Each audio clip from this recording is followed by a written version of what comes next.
There comes a moment in every man's life when he stands at the crossroads of his own soul, holding the weight of a decision that will reshape the very architecture of his existence. It is not the grand dramatic moments that define us, not the battles fought in boardrooms or the victories celebrated in public spaces, but the quiet, deliberate choice to sever ties with those who drain the life from our spirit. This is the moment when a man discovers what Marcus Aurelius knew in the depths of his imperial solitude, that you have power over your mind, not outside events. Realize this, and you will find strength. The Stoic understands something that eludes most men in their desperate pursuit of connection and approval. He understands that access to his inner world is not a birthright granted freely to every soul who crosses his path.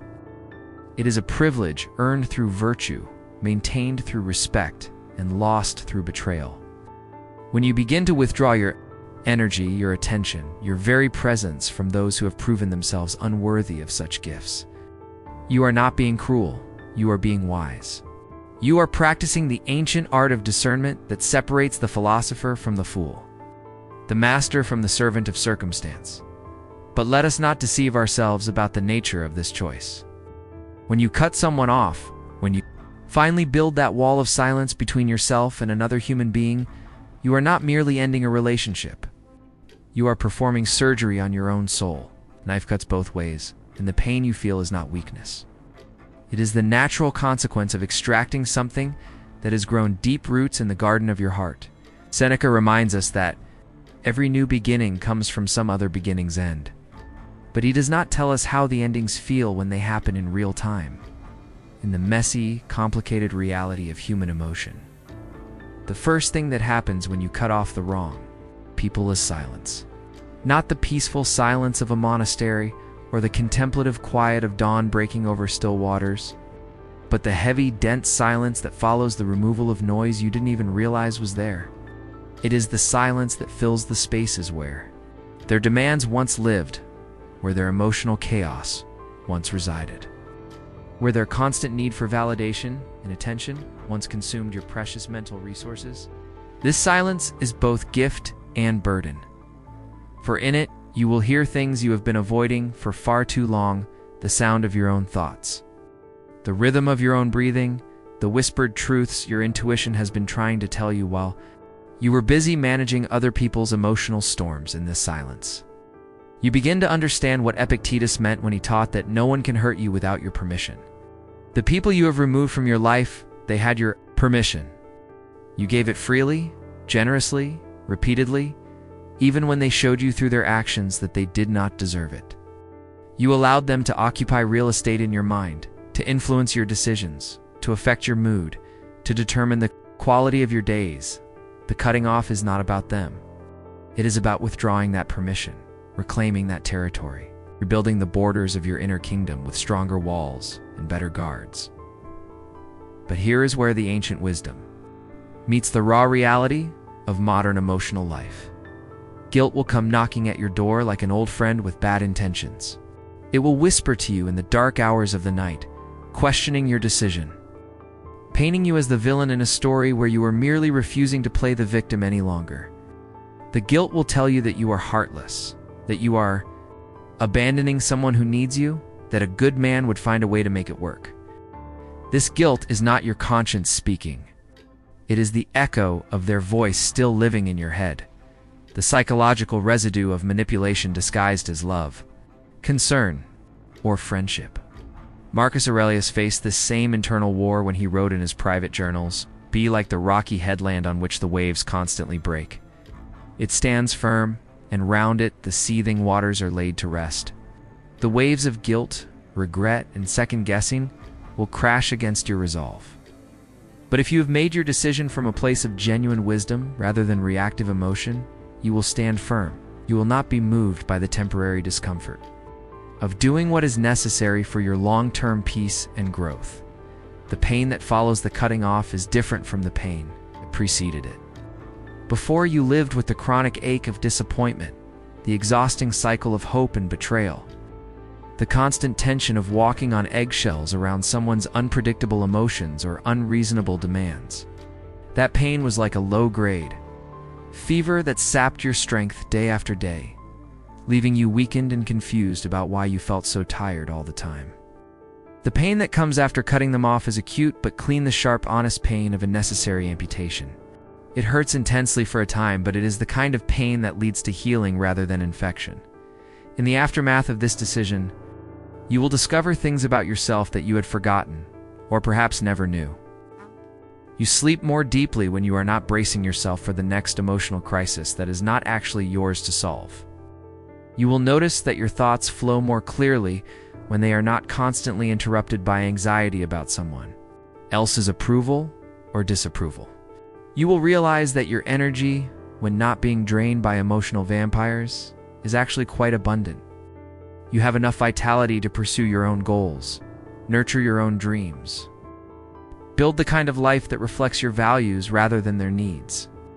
This is what Seneca understood when he advised us to choose your companions carefully, for you will become like them. The people you allow into your inner circle do not merely influence you, they shape you. They affect the trajectory of your thoughts, the quality of your emotions, the direction of your ambitions. When you remove those who bring chaos, drama, manipulation, or constant negativity, are not just changing your social circle, you are changing your destiny. You are reclaiming your right to become the man you were meant to be, rather than the man their dysfunction required you to be. But let us speak honestly about the loneliness that may follow. When you cut off people who occupied significant space in your life, even if they occupied it poorly, you will feel the absence. The phone will be quieter, the invitations fewer. The familiar patterns of interaction, even the toxic ones, will leave empty spaces in your daily routine. This loneliness is not a sign that you made the wrong choice. It is a temporary state that must be endured as you transition from a life cluttered with the wrong people to a life that's room for the right ones. The Stoic tradition teaches us that solitude is not the enemy of the soul, but its teacher. In the quiet spaces left behind by departed toxicity, you will learn to enjoy your own company. You will discover that you are actually quite interesting when you are not constantly managing other people's emotional crises. You will find hobbies you had abandoned, thoughts you had suppressed, aspects of your personality that had been overshadowed by the need to keep peace with difficult people. This solitude becomes a laboratory where you experiment with being fully yourself without apology or modification. There's a profound shift that occurs in a man's relationship with power when he successfully cuts off the wrong people. Not power over others, that is the shallow, ego-driven pursuit that leads to tyranny and ultimately emptiness, but power over himself. The power to choose his own thoughts rather than being hijacked by someone else's emotional state. The power to direct his energy toward his own goals rather than being constantly pulled into other people's dramas. The power to say no without explanation, to set boundaries without negotiation, to walk away without looking back when his well-being is at stake. This kind of power is not born from aggression or dominance, but from a deep, unshakable knowing of your own worth. When you cut off someone who has been treating you poorly, you are making a declaration to the universe and to yourself. I deserve better than this. I am worth more than what this relationship is giving me. My peace of mind is not negotiable. My emotional well-being is not a sacrifice I am willing to make for someone else's comfort or convenience. Marcus Aurelius reminds us that very little is needed to make a happy life. It is all within yourself and your way of thinking.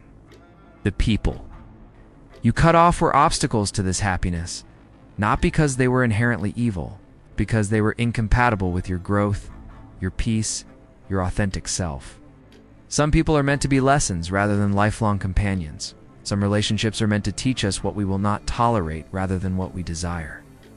The wisdom lies in recognizing the difference and having the courage to act on that recognition. The grief that accompanies cutting someone off is real and should not be minimized or rushed. You are grieving not just the loss of the person, but the loss of who you thought they were. The loss of what you hoped the relationship could become.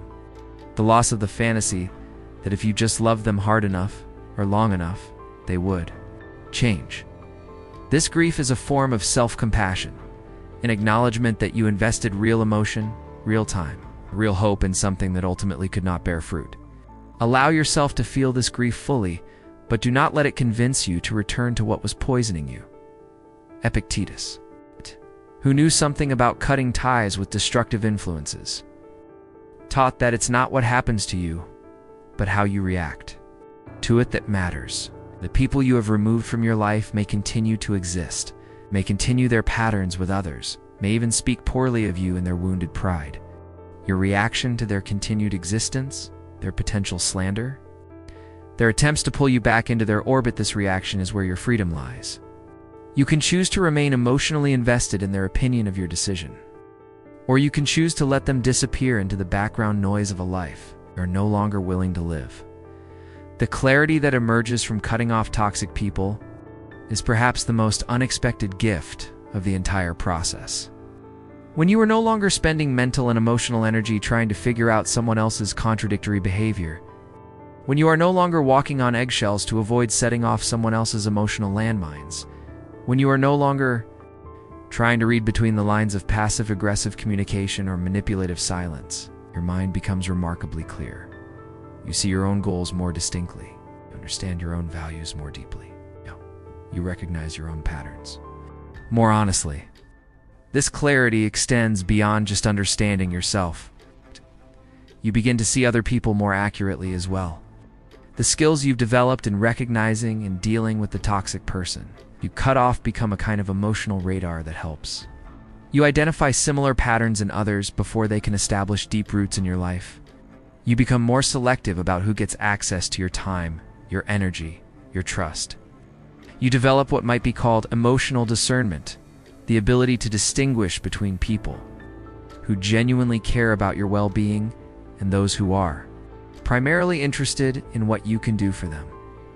The transformation that occurs within a man when he successfully removes destructive influences from his life is both subtle and profound.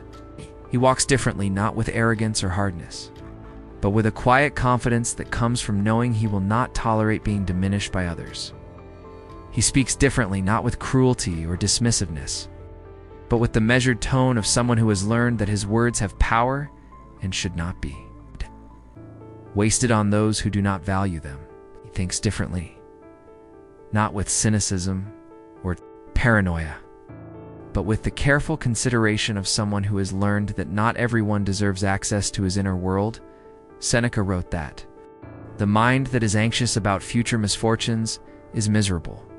And when you cut off people who consistently bring chaos and unpredictability into your life, you free yourself from a significant source of anxiety about future misfortunes. You no longer wake up wondering what emotional crisis will demand your attention today. You no longer check your phone with dread, wondering what impossible request or guilt-inducing message awaits. You no longer plan your day around someone else's emotional volatility. This freedom from anxiety is not the absence of all concern. A healthy man cares about things that matter, but the absence of unnecessary worry about things beyond your control, particularly other people's refusal to take responsibility for their own emotional well-being. There is a sacred quality to the space that opens up in your life. When you remove what does not serve your highest good, this space is not emptiness waiting to be filled with more of the same kind of dysfunction. It is fertile ground where new possibilities can take root. Better relationships, deeper friendships, more meaningful work, creative pursuits that had been pushed aside, all of these become possible when you are not expending your life force on maintaining connections that drain rather than sustain you. The hardest part of cutting someone off is often not the initial decision, but maintaining that boundary. When they attempt to return, they will return. They always do. Not because they have genuinely changed, or because they suddenly understand the value of what they lost, but because they have exhausted other sources of whatever it was they were getting from you: attention, validation, emotional support, financial assistance, or simply someone to absorb their negativity. When they return with apologies that feel hollow, promises that ring familiar, or manipulation disguised as desperation, this is when your resolve will be truly tested. Marcus Aurelius counsels us that the best revenge is not to be like your enemy.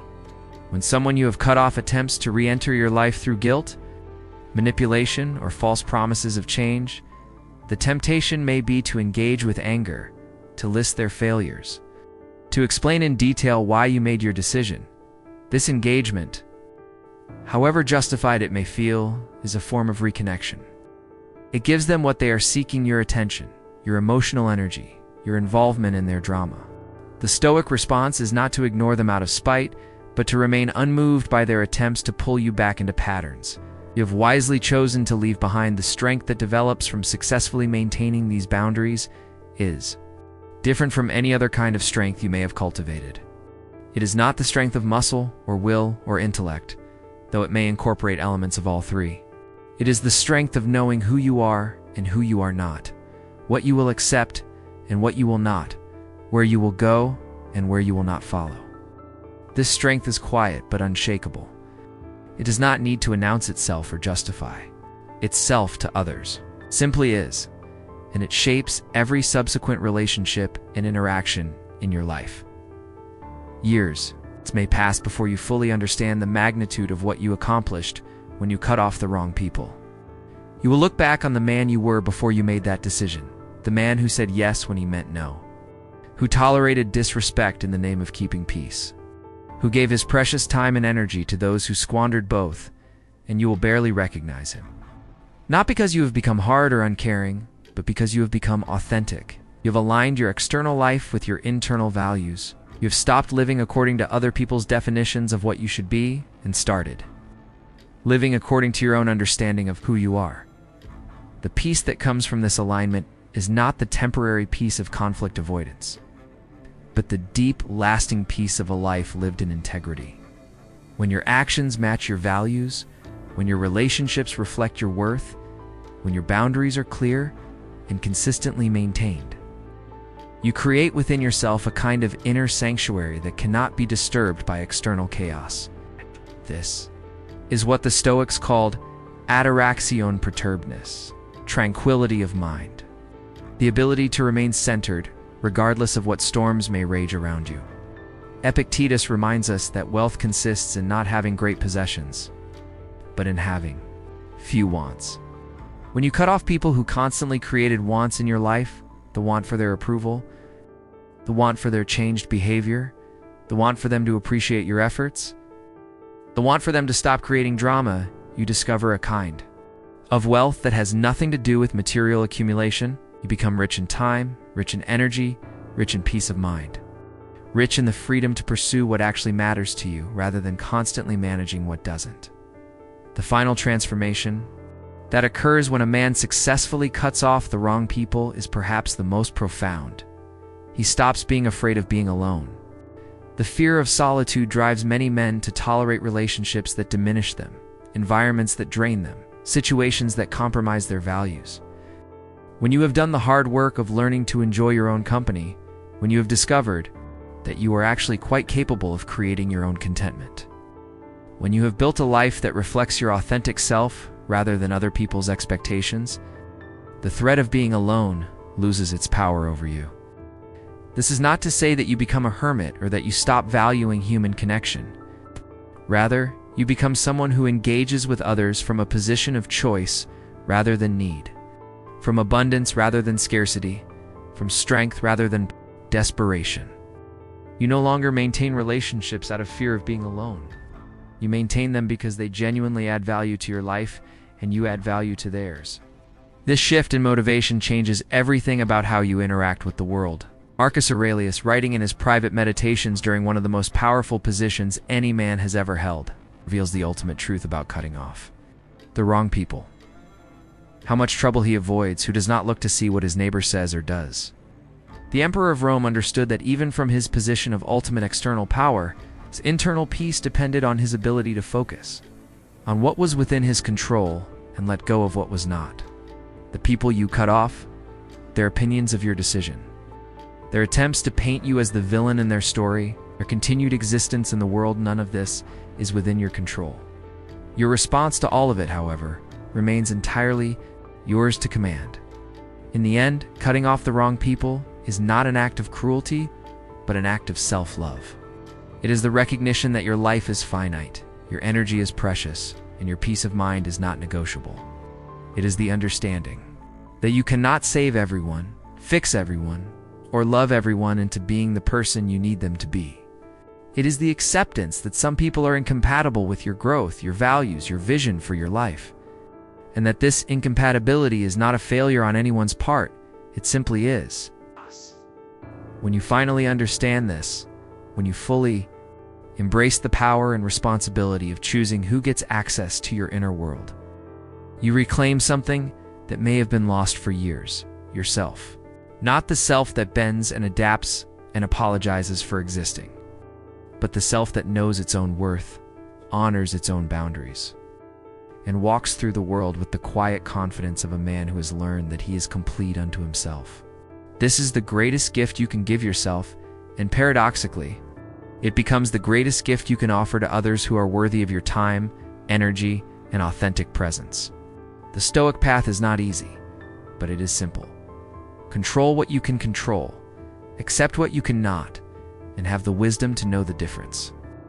When you cut off the wrong people, you are exercising the highest form of this wisdom. You are taking control of your emotional environment, accepting that you cannot change others, and demonstrating the wisdom to know that your well-being is worth protecting.